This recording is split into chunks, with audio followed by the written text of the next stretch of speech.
Hello again everyone, welcome back again di Bitcoin Update. So how are you today? Semoga sehat terus dan tentunya tetap berbahagia ya teman-teman sekalian.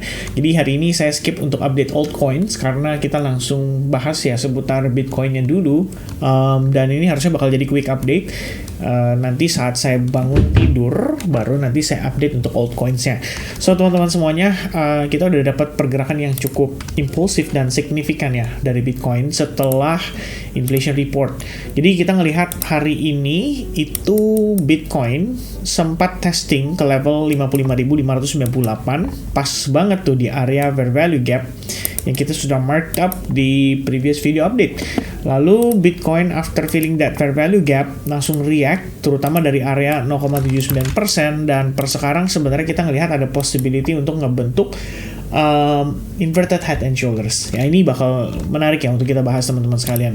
Tapi before kita ngomongin itu, ya saya mau update sedikit teman-teman untuk core CPI. Angkanya sebenarnya rilisnya cukup bagus.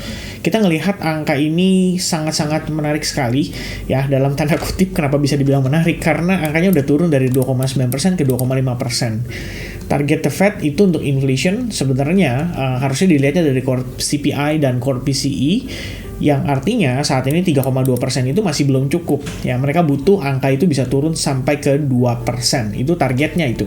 Ya, tapi demikian teman-teman sekalian, bagaimana angka tersebut yang setelah dirilis hari ini itu tetap nggak ngubah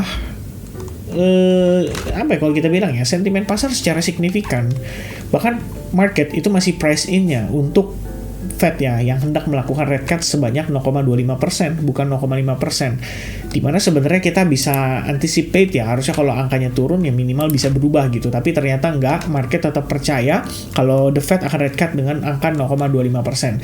Sehingga pada saat tadi kita ngecek posisinya langsung teman-teman, dollar index itu cenderung positif. Ya, jadi mungkin orang yang berpikir kalau the Fed akan pertahankan suku bunga untuk tetap tinggi dalam waktu yang relatif lebih lama, in the end ya dollar indeksnya jadi menguat kembali gitu kan. Dan kalau kita lihat di sini kekuatan dollar berarti bisa dibilang sedikit banyak ya tadi memberikan pengaruh.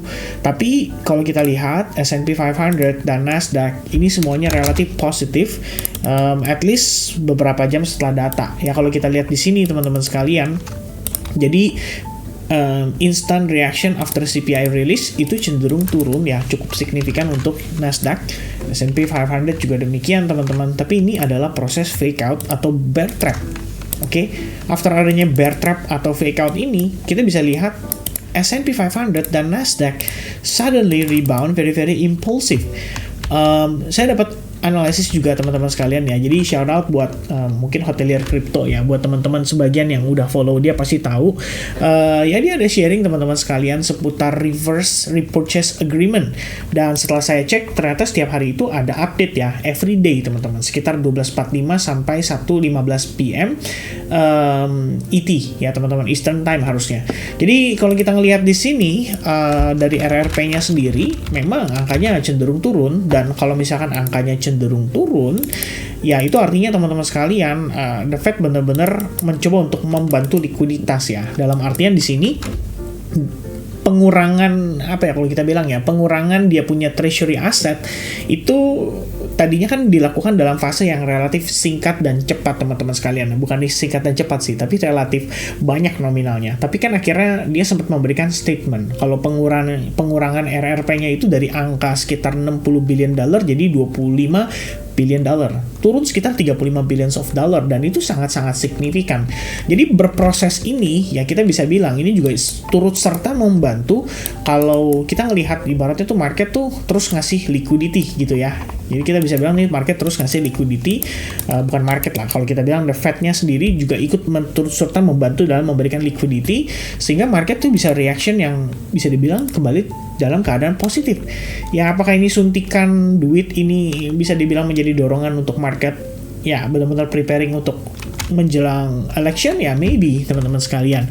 Ya tapi in the end kalau kita ngelihat biar gimana pun secara fundamental ya, inflation report itu angkanya udah dekat 2%. Itu artinya mid to long term harusnya ini udah sesuai dengan ekspektasi. Kenapa saya katakan demikian? Ya kan the Fed memang sudah bilang ya, dual mandate teman-teman. Dia pengen maximum job employment dan price stability. Jadi kalau misalkan harga si inflasi ini sudah mulai distabilkan, ya berarti their job almost done gitu loh. Ini tinggal masalah waktu aja, ya kan, tinggal masalah waktu aja. Dan mudah-mudahan soft landing scenario benar-benar bisa terrealisasi. Jadi kalau misalkan itu sudah terrealisasi, ya market harusnya nggak perlu ngerasain panic selling akibat resesi. Oke? Dan guys, by the way, S&P 500, Nasdaq keduanya udah nunjukin pergerakan yang relatif positif. Di sini untuk Bitcoin-nya sendiri juga kita ngelihat dapatkan reaction yang cukup positif, dan on the daily perspective ada possibility loh kita bisa closing dalam keadaan pin bar di mana buntut atau wick candle-nya itu panjang sekali ke bawah, tapi in the end dia bisa balik lagi closing dekat area opening-nya. Ini bagus sekali teman-teman sekalian sebetulnya. Dan ini sekaligus mengkonfirmasi analisis yang saya bilang sama teman-teman. Jadi kalau misalkan teman-teman di sini masih ingat ya di previous video update saya ada penjelasan tentang exponential moving average.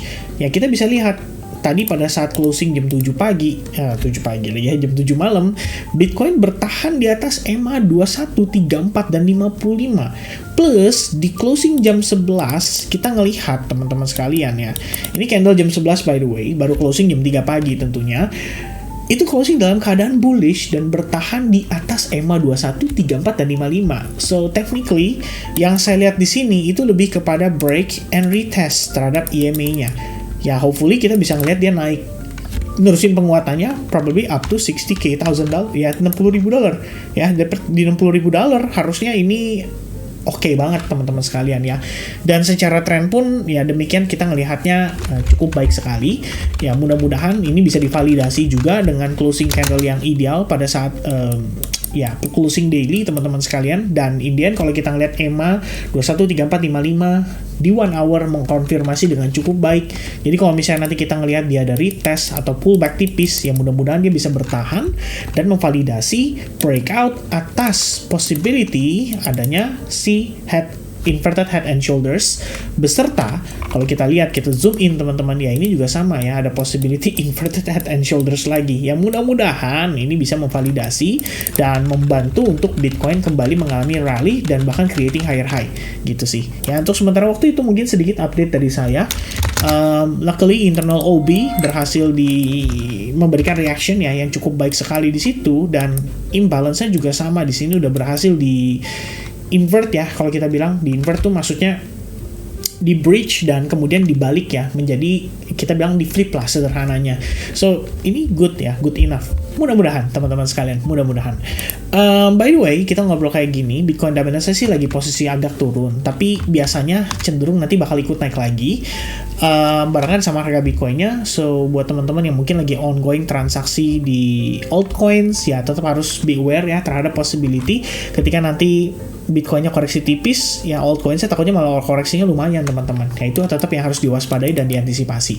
Oke, nah itu bakal jadi quick update dari saya teman-teman. Harusnya ini very quick update, cuma 8 menitan ya. Tapi baik lagi, tadi ya saya sempat shout out ya teman-teman buat Hotelier Crypto, karena beliau bisa menyampaikan fundamental juga secara makro, dan itu sangat baik sekali saya lihat ya pemaparannya. Jadi harusnya buat teman-teman bisa untuk mudah dimengerti. So ya, make sure kalian cek juga ya teman-teman sekalian di Twitternya. Oke, so itu sedikit update dari saya. God bless to everyone and I'll see you guys again in the next update. Cheers and bye-bye guys.